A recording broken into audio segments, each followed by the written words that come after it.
Hello class.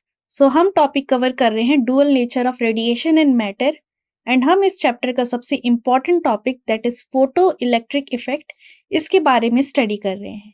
Last class में हमने समझा था कि कैसे फोटो इलेक्ट्रॉन्स डिपेंड करते हैं इंटेंसिटी पे एंड कैसे डिफरेंट डिफरेंट फिनोमिनाज होते हैं अगर हम पोटेंशियल को चेंज करें एंड स्टॉपिंग पोटेंशियल क्या होता है उसके बारे में हमने जाना। तो लास्ट क्लास में जो टॉपिक मैं समझा रही थी कि इंटेंसिटी चेंज होने की वजह से सैचुरेशन करंट में भी चेंज आ जा रहा है, भले स्टॉपिंग पोटेंशियल सेम हो। ओके, ये ग्राफ आपको याद होगा। आप इस चैप्टर से रिलेटेड जितने भी ग्राफ्स मैं आपको शो करूंगी आप उसकी अच्छे से प्रैक्टिस करें एंड उसको डिटेल में समझें, बिकॉज मैक्सिमम क्वेश्चंस वहीं से ही आते हैं, फोटो इलेक्ट्रिक इफेक्ट में ग्राफ से आते हैं, स्पेशली सीबीएसई में। So the maximum kinetic energy, ये कंक्लूजन है। तो maximum kinetic energy photo electrons की डिपेंड कर रही होगी कि कौन सा लाइट सोर्स हमने यूज किया है, कैसा मटेरियल यूज किया है, बट इंडिपेंडेंट होगी इंटेंसिटी ऑफ लाइट से। काइनेटिक एनर्जी ओके, वो इंटेंसिटी से क्या होगी, इंडिपेंडेंट होगी और डिपेंड कर रही होगी। डिपेंड किस पे करेगी? लाइट सोर्स पे। इसका मतलब फ्रीक्वेंसी पे। लाइट सोर्स का मतलब सिंपली फ्रीक्वेंसी होगा। जैसे कि मैंने इस चैप्टर में बताया कि आपको फ्रीक्वेंसी पे मेन ध्यान रखना है एंड कौन सा मटेरियल हमने यूज किया है वो। काइनेटिक एनर्जी इंडिपेंडेंट होगी इंटेंसिटी से बट डिपेंड कर रही होगी फ्रीक्वेंसी पे एंड मटेरियल की प्रॉपर्टी पे। ओके, तो ये हमें कंक्लूड करना है जो लास्ट टाइम हमने ये ग्राफ पढ़ा था इससे। यहाँ पर पोटेंशियल था, यहाँ पर हमारा करंट आई था, डिफरेंट इंटेंसिटी थी और यहाँ पर हमारा स्टॉपिंग पोटेंशियल V0 था।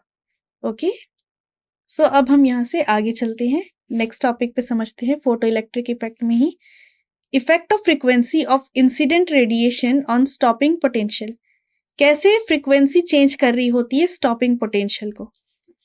तो हमेशा याद रखना कि अगर हमने किसी एक ही इंटेंसिटी ले रखी है, सेम इंटेंसिटी है, तो मटेरियल्स में से सैचुरेशन करंट एक ही पॉइंट पे, करंट जो होगा किसी एक पॉइंट में ही सैचुरेटेड होगा, बट जो हमारा स्टॉपिंग पोटेंशियल होगा वो फ्रीक्वेंसी के अकॉर्डिंग ही चेंज होगा।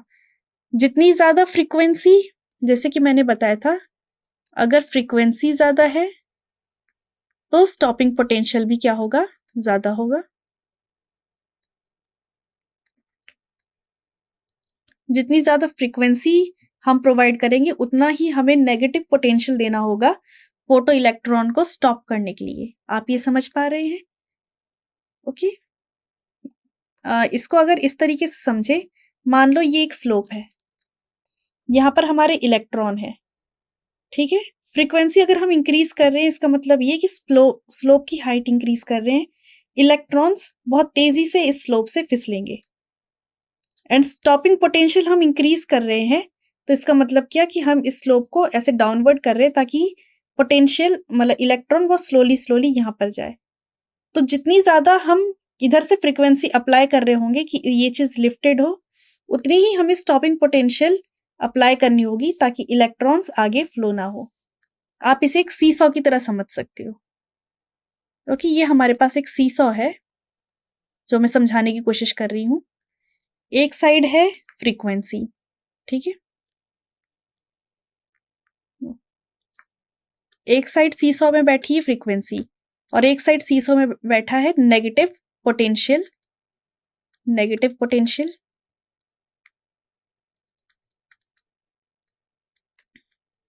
एंड यहां पर एक बॉल है। अगर फ्रीक्वेंसी इंक्रीज होगी तो ये क्या कर रहा होगा, बॉल नीचे की साइड रोल करने की कोशिश कर रहा होगा। एंड इस बॉल के मोशन को आप समझो, बॉल को इस तरीके से समझो कि बॉल कहां से कहां जाने की कोशिश कर रहा है, एमिटर से कलेक्टर। स्टॉपिंग पोटेंशियल का काम क्या है कि बॉल को एमिटर से कलेक्टर ना जाने देना। फ्रीक्वेंसी का काम क्या है, बॉल को एमिटर से कलेक्टर ले जाना। तो अगर फ्रीक्वेंसी इंक्रीज हो रही होगी एंड हम नहीं चाहते कि ये बॉल यहाँ तक पहुंचे, तो स्टॉपिंग पोटेंशियल को भी इंक्रीज होना होगा। ओके, तो जैसे जैसे फ्रीक्वेंसी इंक्रीज हो रही होगी वैसे वैसे क्या हो रहा होगा, स्टॉपिंग पोटेंशियल को भी हमें इंक्रीज करना होगा ताकि स्टॉप जल्दी हो सके। तो ये वही ग्राफ शो कर रहा है कि अगर इंटेंसिटी कांस्टेंट है, इंटेंसिटी को हमने क्या कर दिया, कांस्टेंट कर दिया, तो सैचुरेशन करंट तो एक ही लाइन पे होगा, बट डिफरेंट फ्रीक्वेंसी पे डिफरेंट स्टॉपिंग पोटेंशियल होंगे। एंड फ्रीक्वेंसी अगर ज्यादा है तो स्टॉपिंग पोटेंशियल भी उतना ज्यादा नेगेटिव में होगा। ओके, नेगेटिव पोटेंशियल है बिकॉज स्टॉपिंग पोटेंशियल। तो ये ग्राफ को समझने के लिए आप इस तरीके से ब्रेन लगा सकते हैं कि ये स्लोप वाला एग्जाम्पल आई होप आपको क्लियर होगा। फ्रीक्वेंसी का काम क्या कर रहे हैं, फ्रीक्वेंसी काम कर रही है कि बॉल इस साइड जाए, स्टॉपिंग पोटेंशियल क्या काम कर रही है, बॉल इस साइड जाए। और अगर हम चाहते हैं कि बॉल रुकी रहे तो फ्रीक्वेंसी जैसे जैसे इंक्रीज हो रही है स्टॉपिंग पोटेंशियल भी वैसे वैसे इंक्रीज होना चाहिए। तो यही हो रहा है यहाँ पर, फ्रीक्वेंसी जैसे जैसे इंक्रीज हो रही है स्टॉपिंग पोटेंशियल भी नेगेटिव वे में बहुत ज्यादा इंक्रीज हो रहा है। तो ये था फोटो करंट और पोटेंशियल के बीच का रिलेशन। आगे हम और जानते हैं, जैसे कि मैंने बताया था लास्ट क्लास में ही कि आपको इस चैप्टर के सारे ग्राफ्स को ध्यान में रखना है एंड उससे रिलेटेड फिजिक्स को भी आपको ध्यान में रखना है, बिकॉज सबसे ज्यादा क्वेश्चन इन्हीं ग्राफ से आते हैं। ओके, आगे चलते हैं। अगर हम ग्राफ बनाए between frequency and stopping potential तो वो डायरेक्टली प्रोपोर्शनल का ग्राफ आएगा, क्योंकि जैसे जैसे फ्रीक्वेंसी इंक्रीज हो रही है वैसे वैसे ही स्टॉपिंग पोटेंशियल V नॉट भी क्या हो रहा है, इंक्रीज हो रहा है। ओके, तो उसका जो ग्राफ आएगा वो हमेशा स्ट्रेट लाइन आएगा। ओके, ये दो डिफरेंट हमारे पास मेटल प्लेट है जिनकी दो डिफरेंट स्टॉपिंग पोटेंशियल है। तो जैसे जैसे फ्रीक्वेंसी इंक्रीज होती जाएगी स्टॉपिंग पोटेंशियल भी क्या होता रहेगा, इंक्रीज होता जाएगा। तो हमें इस ग्राफ को ध्यान रखना है। एंड इस टाइप के क्वेश्चन कि दो डिफरेंट मेटल दे दी गए हैं, फ्रीक्वेंसी इंक्रीज हो रही है, स्टॉपिंग पोटेंशियल इंक्रीज हो रहा है, ये जो new not and new not dash है ये थ्रेशहोल्ड फ्रीक्वेंसी है, new not and new not dash threshold frequency है। थ्रेशहोल्ड फ्रीक्वेंसी का मतलब मिनिमम फ्रीक्वेंसी जिसके बाद क्या होने लग जाएगा, फोटो इलेक्ट्रॉन इंक्रीज होने लग जाएंगे। तो ये रहा, किसी मेटल का थ्रेशहोल्ड बहुत ज्यादा है, मेटल बी का थ्रेशहोल्ड ज्यादा है एंड मेटल ए का थ्रेशहोल्ड कम है। इस ग्राफ से हमें ये पता चल रहा है। तो मेटल बी से इलेक्ट्रॉन हाई फ्रीक्वेंसी पे निकल रहे हैं, मेटल ए से इलेक्ट्रॉन लेस फ्रीक्वेंसी पे निकल रहे हैं। बिकॉज मेटल बी से इलेक्ट्रॉन हाई फ्रीक्वेंसी पे निकल रहे हैं तो मेटल बी का जो स्टॉपिंग पोटेंशियल है वो भी नेगेटिव में ज्यादा होगा। तो हमने एक ग्राफ देख के इतनी सारी इंफॉर्मेशन बाहर निकाल ली है। तो ऐसे ही हमें ग्राफ को ऑब्जर्व करना सीखना चाहिए। ओके, तो ये ग्राफ है between stopping potential and frequency.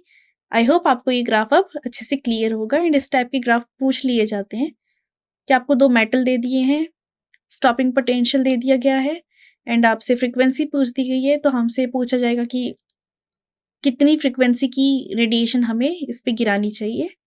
फॉर्मूले के बारे में अभी एक फॉर्मूला आएगा, उसको हम डिस्कस करते हैं, उसके बाद इस टाइप के क्वेश्चन के लिए सॉल्व करना आपके लिए आसान हो जाएगा। सो आगे चलते हैं।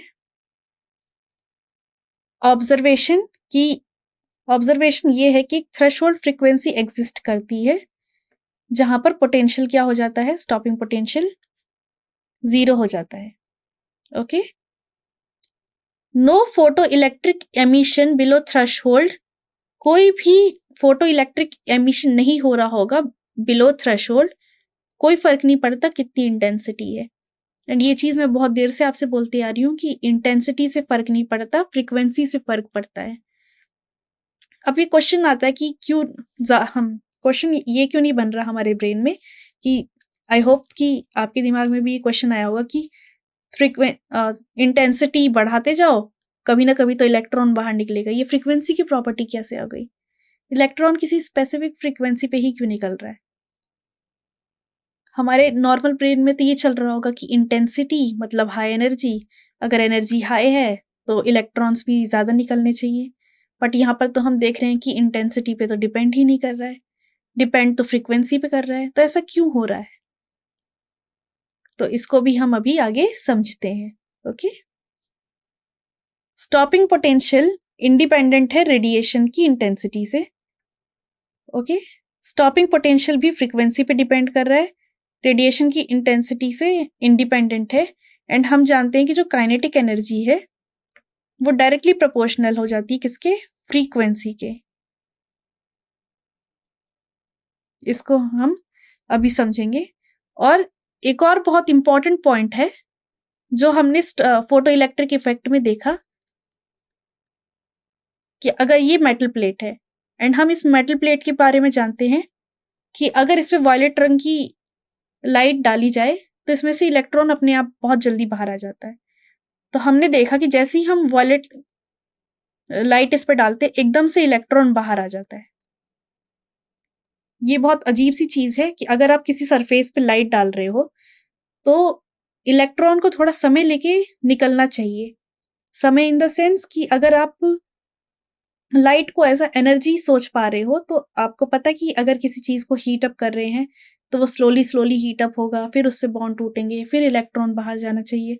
बट फोटो इलेक्ट्रिक इफेक्ट में हमने नोटिस किया कि जैसे ही हम रेडिएशन डालते हैं वैसे ही इलेक्ट्रॉन बाहर निकल जाता है। ओके, बहुत ज्यादा कम टाइम, लाइक 10⁻⁻⁹ सेकेंड्स में ही बाहर आ जाता है। तो बिल्कुल इंस्टेंटेनियस एमिशन होता है। तो इंस्टेंटेनियस एमिशन एंड इंटेंसिटी पे डिपेंड ना होना, ये दो बहुत ट्रिगरिंग पॉइंट थे समझने के लिए कि फोटो इलेक्ट्रिक इफेक्ट को समझाए कैसे। क्यों एकदम से प्लेट पे रोशनी डालते ही इलेक्ट्रॉन बाहर आ जाता है, क्यों कुछ सर्टेन फ्रीक्वेंसी की रोशनी से इलेक्ट्रॉन बाहर नहीं आता भले ही हम इंटेंसिटी कितना भी इंक्रीज करते जाएं। ये जो दो क्वेश्चन है इसने फोटो इलेक्ट्रिक इफेक्ट को बहुत ज्यादा ही कंफ्यूजिंग बना दिया था। एंड इसको आइंस्टाइन ने अपनी फोटोन थ्योरी से समझाया था। आगे चलते हैं। तो photo electric effect and wave theory of light. तो सबसे पहले जो फोटो इलेक्ट्रिक इफेक्ट है उसको वेव थ्योरी से समझाने की कोशिश करी गई थी। The wave nature of light was well established by the end of 19th century. जिस टाइम फोटो इलेक्ट्रिक इफेक्ट के बारे में बात चल रही थी उस टाइम तक जो वेव नेचर था लाइट का वो कंप्लीटली समझ लिया गया था। वेव नेचर ने इंटरफेरेंस, डिफ्रैक्शन एंड पोलराइजेशन ये सब चीजें बहुत अच्छी तरीके से एक्सप्लेन कर दी थी, जो कि हम अभी प्रीवियस चैप्टर में पढ़ के आए हैं कि इंटरफेरेंस क्या होता है, डिफ्रैक्शन क्या होता है, पोलराइजेशन क्या होता है। ओके, एंड ये सब चीज लाइट की वेव नेचर ने बहुत अच्छे से एक्सप्लेन कर दी थी। तो हमने कोशिश करी कि फोटो इलेक्ट्रिक इफेक्ट को भी लाइट के वेव नेचर से ही समझाने की कोशिश करी जाए। तो वेव नेचर के according to this principle light कैसी होती है, इलेक्ट्रोमैग्नेटिक वेव होती है जिसके पास इलेक्ट्रिक और मैग्नेटिक फील्ड दोनों चीज होती है। एंड लाइट में कंटिन्यूअस डिस्ट्रीब्यूशन होता है एनर्जी का। ठीक है, लाइट एक वेव है एंड कैसी वेव है, इलेक्ट्रोमैग्नेटिक वेव है। एंड लाइट के पास कंटिन्यूअस डिस्ट्रीब्यूशन है किसका, एनर्जी का। ये सब चीज वेव थ्योरी ऑफ लाइट कह रही है। So let us see if this wave picture light can explain the observation of the photoelectric emission. तो साइंटिस्ट ने सबसे पहले क्या करी, उनने कोशिश करी कि वो लाइट फोटो इलेक्ट्रिक इफेक्ट को लाइट के वेव नेचर से, वेव थ्योरी से एक्सप्लेन कर सके। तो चलिए हम भी चेक करके देखते हैं कि क्या फोटो इलेक्ट्रिक इफेक्ट लाइट के वेव नेचर से समझाया जाता है या नहीं समझाया जा सकता। तो according to wave picture of light, the free electron at the surface of the metal over which the beam of radiation fall absorb the radiate energy continuously. तो वेव नेचर से हम कैसे एक्सप्लेन करने की कोशिश कर रहे हैं, हम सिंपली कह रहे हैं कि अगर ये हमारे पास मेटालिक प्लेट है, ओके, इस पे ये एटम है हमारा, यहाँ पर इलेक्ट्रॉन रिवॉल्व कर रहा है एंड हमने क्या किया, लाइट इस पे डाली, रेडिएशन डाला। तो हम कह रहे हैं कि ये जो आउटर मोस्ट शेल का जो इलेक्ट्रॉन है ये क्या कर रहा है, रेडिएशन वाली एनर्जी को एब्जॉर्ब कर रहा है। और जैसे जैसे इंटेंसिटी इंक्रीज होगी तो इसको ज्यादा एनर्जी मिलेगी। ठीक है, एंड ज्यादा एनर्जी मिलेगी तो ज्यादा अमाउंट में इलेक्ट्रॉन बाहर आएगा। नॉर्मल ब्रेन ऐसे ही तो वर्क करता है कि जितनी ज़्यादा आप हीट प्रोवाइड कर रहे होगे किसी पानी को, वो उतनी ज़्यादा गर्म होगा एंड उससे गैस मॉलिक्यूल्स उतने ज़्यादा निकलेंगे। ओके, तो हमने भी यहाँ पर यही सोचा कि ओके, वेव नेचर से समझाने की कोशिश करते हैं। किसी मेटालिक प्लेट पे हमने जैसे ही लाइट की रेडिएशन डाली, इंटेंसिटी में, लाइट में एनर्जी होती है एंड जितनी ज़्यादा इंटेंसिटी की लाइट हम डाल रहे होंगे उतनी ज़्यादा एनर्जी हम क्या कर रहे होंगे, इलेक्ट्रॉन को प्रोवाइड कर रहे होंगे। बिकॉज उतनी ज़्यादा हम एनर्जी इलेक्ट्रॉन को प्रोवाइड कर रहे हैं तो क्या हो रहा है, इलेक्ट्रॉन उतना ज़्यादा ही एमिट हो रहा है। तो इस पिक्चर में हम एज्यूम कर रहे हैं कि काइनेटिक एनर्जी फोटो इलेक्ट्रॉन की काइनेटिक एनर्जी डायरेक्टली प्रोपोर्शनल होगी इंटेंसिटी की। इस पिक्चर में हम एज्यूम कर रहे हैं, हम सोच रहे हैं कि अगर हम इंटेंसिटी बढ़ाते जाएंगे तो इलेक्ट्रॉन को ज़्यादा एनर्जी मिलेगी, इलेक्ट्रॉन को ज़्यादा एनर्जी मिलेगी तो इलेक्ट्रॉन ज़्यादा मोशन में आएगा एंड बिकॉज इलेक्ट्रॉन ज़्यादा मोशन में आएगा तो काइनेटिक एनर्जी ऑब्वियसली उसकी इंक्रीज करनी चाहिए थी। Also no matter what the frequency of radiation is, and हमने सोचा वेव थ्योरी से कि फ्रिक्वेंसी पे डिपेंड नहीं करता। ओके, जितनी ज़्यादा हम इंटेंसिटी डालेंगे उतनी ज़्यादा एनर्जी इलेक्ट्रॉन को मिलेगी, उतने ज़्यादा ही इलेक्ट्रॉन एस्केप होंगे मेटल के सरफेस से। इसका मतलब ये कि कोई थ्रेशहोल्ड फ्रीक्वेंसी होनी ही नहीं चाहिए थी, कोई थ्रेशहोल्ड फ्रीक्वेंसी नाम की चीज़ होनी ही नहीं चाहिए थी। एंड जैसे ही हमने ये सोचा कि थ्रेशहोल्ड फ्रीक्वेंसी तो होनी ही नहीं चाहिए थी, वहीं पर ही उसने जितने भी हमने एक्सपेरिमेंटल ऑब्जर्वेशन किया उसको कॉन्ट्रडिक्ट कर दिया। वेव नेचर से फोटो इलेक्ट्रिक इफेक्ट हम कैसे एक्सप्लेन कर रहे हैं, हम सिंपली कह रहे हैं कि ओके, लाइट की वेव एक इलेक्ट्रोमैग्नेटिक वेव है एंड उसके पास एनर्जी होती है जो कि कंटिन्यूस वे में डिस्ट्रीब्यूटेड होती है। तो इसका मतलब ये कि अगर किसी मेटालिक प्लेट पे लाइट गिर रही होती तो मेटालिक प्लेट क्या हो रहा होता, वार्म अप होती एंड उसमें से इलेक्ट्रॉन बाहर आ जाने चाहिए थे। अगर इस तरीके से इलेक्ट्रॉन बाहर आ रहे हैं तो उसको 3-4 प्रॉपर्टी शो करनी चाहिए थी। पहली प्रॉपर्टी तो ये शो करनी चाहिए थी कि वो इंटेंसिटी के डायरेक्टली प्रोपोर्शनल होनी चाहिए थी, कि नंबर ऑफ इलेक्ट्रॉन्स जो निकल रहे हैं वो इंटेंसिटी की डायरेक्टली प्रोपोर्शनल है। दूसरी चीज हमें ये दिखनी चाहिए थी कि काइनेटिक एनर्जी इंटेंसिटी के साथ इंक्रीज होनी चाहिए थी, जितनी ज्यादा हम इंटेंसिटी की लाइट डालेंगे उतनी ज्यादा काइनेटिक एनर्जी होनी चाहिए थी। एंड तीसरी चीज ये कि कोई भी थ्रेशहोल्ड फ्रीक्वेंसी एग्जिस्ट नहीं करनी चाहिए थी, जितनी हम इंटेंसिटी डाल रहे हैं फ्रीक्वेंसी पे कुछ डिपेंड नहीं करना चाहिए था, इलेक्ट्रॉन्स अपने आप ही बाहर आने चाहिए थे। बट हमने क्या देखा कि जितने भी हमने ऑब्जर्वेशन करी, एक्सपेरिमेंटल ऑब्जर्वेशन जो हमने ग्राफ्स बनाए, वो ये सब चीज नहीं एक्सप्लेन कर पा रहे थे।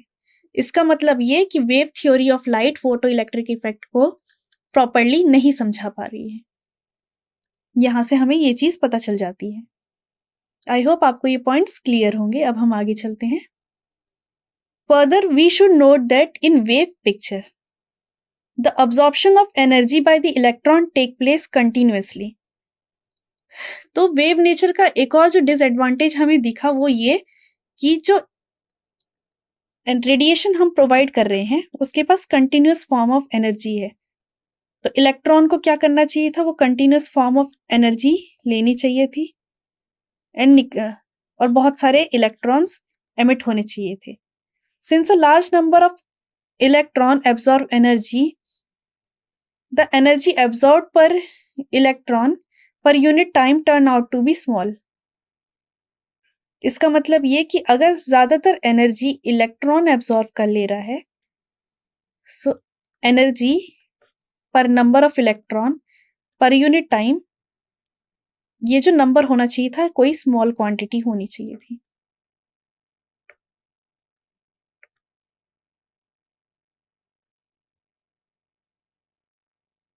ये वेव पिक्चर की वजह से हमें ये चीज निकल के आती है।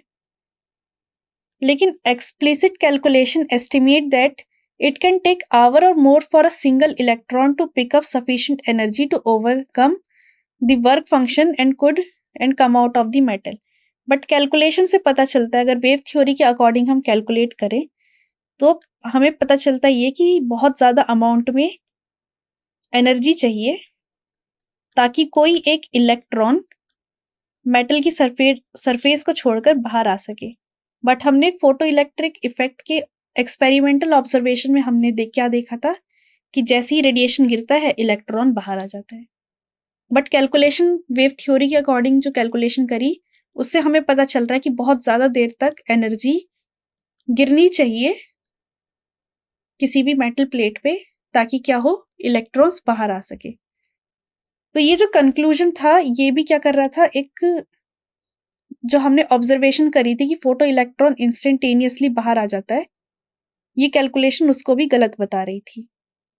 इसका मतलब ये कि जो वेव पिक्चर था किसी लाइट का, जो वेव पिक्चर था वो गलत एक्सप्लेनेशन दे रहा था about photo electric effect. Wave nature क्या कह रहा था, अभी हम एक डिफरेंशिएट करके देखते हैं कि वेव नेचर क्या कह रहा था एंड एक्सपेरिमेंटल डाटा हमारे पास क्या कह रहा है। तो एक शॉर्ट में एक समरी ले लेते हैं। वेव नेचर और एक्सपेरिमेंट।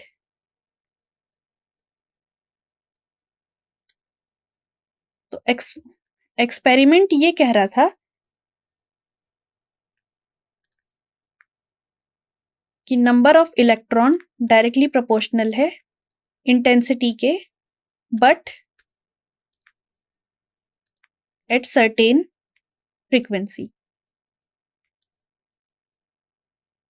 एंड वेव नेचर हमसे कहता है कि number of electron directly proportional है इंटेंसिटी के और इंडिपेंडेंट है फ्रीक्वेंसी से।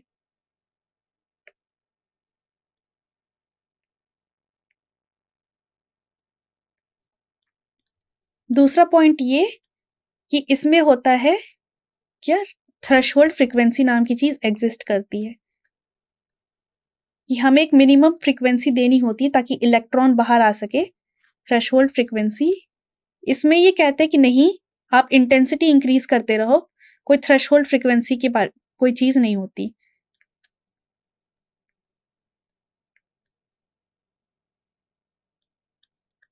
तीसरी चीज, एक्सपेरिमेंटली हमने देखा कि इंस्टेंटेनियस एमिशन होता है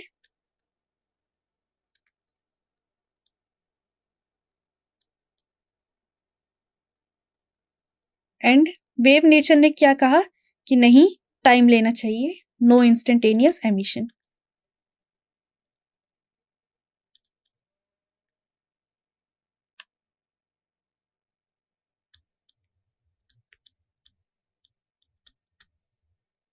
तो इन 3 पॉइंट्स की वजह से जो हमारा वेव नेचर था लाइट का, वो फोटो इलेक्ट्रिक इफेक्ट को नहीं एक्सप्लेन कर पा रहा है।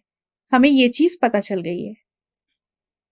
तो अब क्या होगा, आइंस्टाइन आएंगे एंड आइंस्टाइन क्या करेंगे, फोटो इलेक्ट्रिक इफेक्ट को पार्टिकल नेचर से समझाने की कोशिश करेंगे एंड आइंस्टाइन अपनी फोटो इलेक्ट्रिक इक्वेशन देंगे जिससे हम क्या करेंगे, समझ पाएंगे कि कैसे पार्टिकल नेचर की वजह से ये जो एक्सपेरिमेंटल डाटा जो हमने निकाला है कि अगर हमने किसी सर्टेन फ्रीक्वेंसी पे इंटेंसिटी इंक्रीज करी तो number of photo electron increase होना चाहिए, एक मिनिमम फ्रीक्वेंसी चाहिए जिसके बाद ही क्या हो सकता है, फोटो इलेक्ट्रॉन बाहर निकल सकते हैं।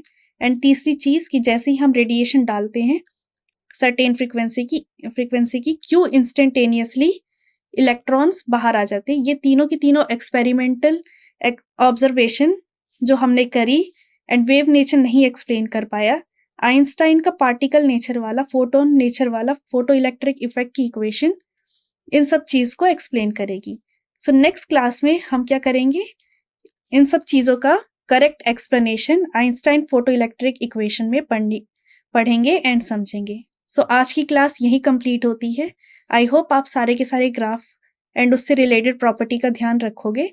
तो अब नेक्स्ट क्लास में मिलते हैं। Thank you.